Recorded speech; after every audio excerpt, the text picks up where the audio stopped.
August 30 చరిత్రలో ఈ రోజు 1659 ఆగస్టు 30న దారా షీకో ఇంకా ఆయన సోదరుడు ఔరంగజేబు మధ్య ఒక ముఖ్యమైన యుద్ధం జరిగింది.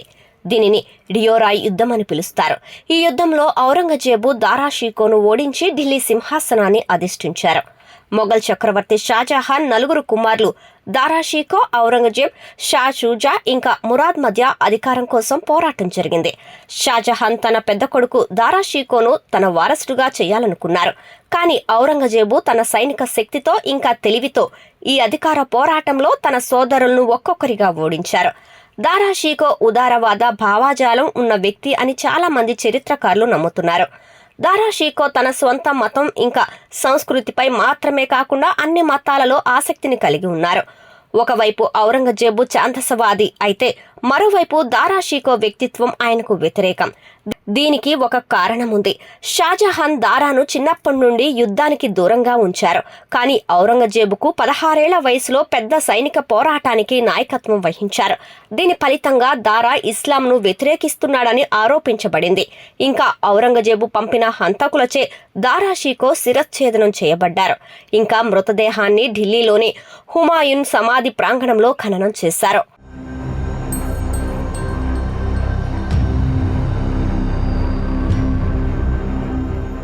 1569 ఆగస్టు 30న అత్యంత క్రూరమైన మొఘల్ పాలకుడైన జహంగీర్ ఫతేపూర్ సిక్రీలో జన్మించారు. ఆయన అసలు పేరు సలీం అయినప్పటికీ అక్బర్ తర్వాత మొఘల్ సింహాసనాన్ని స్వీకరించిన తరువాత సలీంకు జహంగీర్ అనే బిరుదు ఇవ్వబడింది. అంటే ప్రపంచాన్ని జయించిన వారు. ఆయన పేరుకు మాత్రమే జహంగీర్ అని చాలా మంది నమ్ముతారు. ఆయన క్రూరత్వానికి సంబంధించిన అనేక కథలు ప్రసిద్ధి చెందాయి. జహంగీర్ తన కొడుకు ఖుస్రో కళ్లు తీయించారు. తన తండ్రి జహంగీర్ పై జరిగిన తిరుగుబాటులో ఖుస్రో ఓడిపోయినప్పుడు జహంగీర్ ఖుస్రో కళ్లు పీకేశారు. ఇది కాకుండా 1605వ సంవత్సరంలోనే జహంగీర్ కుమారుడు ఖుస్రో తిరుగుబాటుకు మద్దతు ఇచ్చినందుకు సిక్కుల 5వ గురువు గురు అర్జున్ దేవ్ను జహంగీర్ ఉరితీశారు. జహంగీర్ స్వయంగా తన ఆత్మకథ తుబుక్ ఏ జహంగీరి రాశాడని నమ్ముతారు. అందులో జహంగీర్ రోజుకు 200 కప్పుల వైన్ తాగేవాడని రాశారు. ఇందులో పగటిపూట కూడా 14 కప్పుల మద్యం తాగి రాత్రి మిగిలిన 6 కప్పుల మద్యం తాగేవారు. 1627 అక్టోబర్ 28న జహంగీర్ మరణించారు.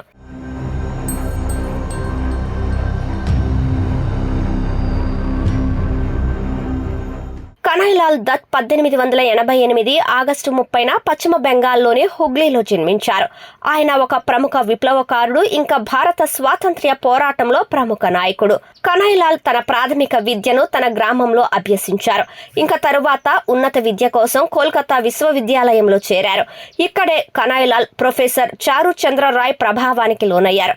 ప్రొఫెసర్ చారుచంద్రరాయ్ యుగాంతర్ పార్టీని స్థాపించారు. వారి సహాయంతో కనైలాల్ పిస్టల్ను ఎలా ఉపయోగించాలో ఇంకా గురిపెట్టడం నేర్చుకున్నారు. 1908లో ఖూదీరామ్ బోస్ ఇంకా ప్రఫుల్ల చాకీలు ముజఫర్పూర్లో విప్లవకారులపై కఠిన శిక్షలు విధించడంలో పేరుగాంచిన జడ్జ్ కింగ్స్ ఫోర్డ్ హత్యకు ప్లాన్ చేశారు. అయినప్పటికీ వారు జడ్జ్ కింగ్స్ ఫోర్డ్ స్థానంలో ఉన్న ఇతర వ్యక్తులను బాంబులతో లక్ష్యంగా చేసుకున్నారు. 2 మహిళలను చంపారు. ఈ ఘటన తర్వాత ఖూదీరామ్ బోస్ను అరెస్టు చేసి ఉరితీశారు. అలాగే ఈ సంఘటన తరువాత విప్లవకారులు అన్ని వైపుల నుండి పట్టుకోవడం ప్రారంభించారు. 1908 మే 2న ఈ హోల్లో కనైలాల్ దత్ అరెస్ట్ అయ్యారు. అప్పుడు కనైలాల్ జైల్లో ఒక ఇన్ఫార్మర్ ని చంపారు. ఆ తర్వాత 1908 నవంబర్ 10న విచారణ జరిపి ఉరితీశారు.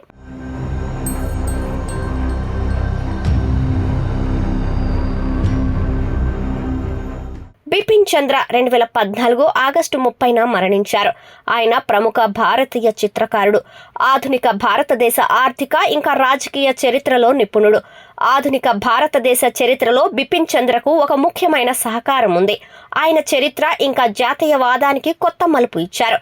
బిపిన్ చంద్ర వేర్పాటువాద ఉద్యమానికి వ్యతిరేకంగా తన స్వరం పెంచారు. ఇంకా హిందువులను ఇంకా సిక్కులను విభజించే మతతత్వం అని అన్నారు. బిపిన్ చంద్ర భారత స్వాతంత్ర్య పోరాటం ఇంకా భారతీయ సమాజంపై అనేక ముఖ్యమైన పుస్తకాలు ఇంకా పరిశోధన పత్రాలను రాశారు.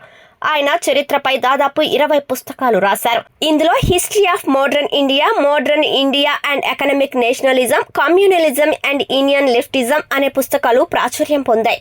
జయప్రకాష్ నారాయణ్ ఇంకా ఎమర్జెన్సీపై పుస్తకాలు కూడా రాశారు. బిపిన్ చంద్ర హిమాచల్ ప్రదేశ్లోని కాంగ్రా జిల్లాలోని ఒక గ్రామంలో 1928 మే 27న జన్మించారు. ఆయన విశ్లేషణాత్మక విధానం, సమగ్ర పరిశోధన భారత స్వాతంత్ర్య పోరాటం ఇంకా ఆధునిక భారతదేశం యొక్క సామాజిక ఆర్థిక మార్పులను అర్థం చేసుకోవటంలో సహాయపడింది.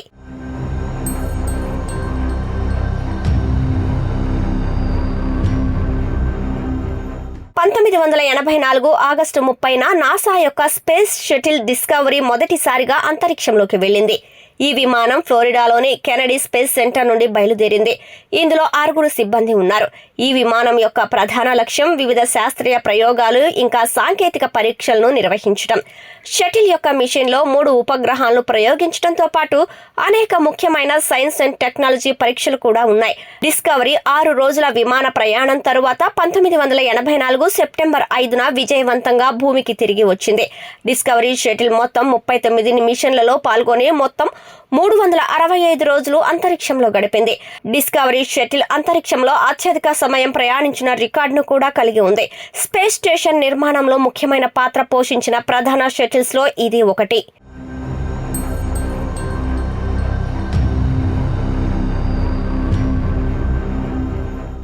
జాతీయ చిన్న పరిశ్రమల దినోత్సవాన్ని భారతదేశంలోని ప్రతి సంవత్సరం ఆగస్టు 30న జరుపుకుంటారు.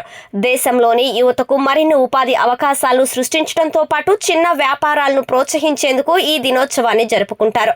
దేశంలో చిన్న తరహా పరిశ్రమల ప్రాముఖ్యత ఇంకా సహకారాన్ని హైలైట్ చేయటం ఇంకా ప్రోత్సహించడం ఈ దినోత్సవం యొక్క లక్ష్యం. చిన్న తరహా పరిశ్రమలు భారత ఆర్థిక వ్యవస్థలో ముఖ్యమైన భాగంగా ఉన్నాయి. ఇంకా ఈ పరిశ్రమలు పెద్ద ఎత్తున ఉపాధి కల్పన ఇంకా ఆర్థిక వృద్ధికి దోహదం చేస్తాయి. వివిధ పథకాలు, విధానాలు ఇంకా కార్యక్రమాల ద్వారా చిన్న తరహా పరిశ్రమలకు మద్దతు ఇంకా సహాయం అందించడానికి ప్రభుత్వానికి కూడా ఈ రోజు ముఖ్యమైంది. ఇవి తక్కువ సంఖ్యలో ఉద్యోగులను నియమించుకునే సంస్థలు లేదా కంపెనీలు. ఈ రకమైన వ్యాపారాలు తమ కార్యకలాపాలను నిర్వహించడంలో తక్కువ సంఖ్యలో ఉన్న వ్యక్తుల కారణంగా సులభమైన వర్క్ ఫోర్స్ మేనేజ్మెంట్ ప్రయోజనాన్ని కలిగి ఉంటాయి. అదే సమయంలో ఉపాధి అవకాశాలను పెంచుతుంది.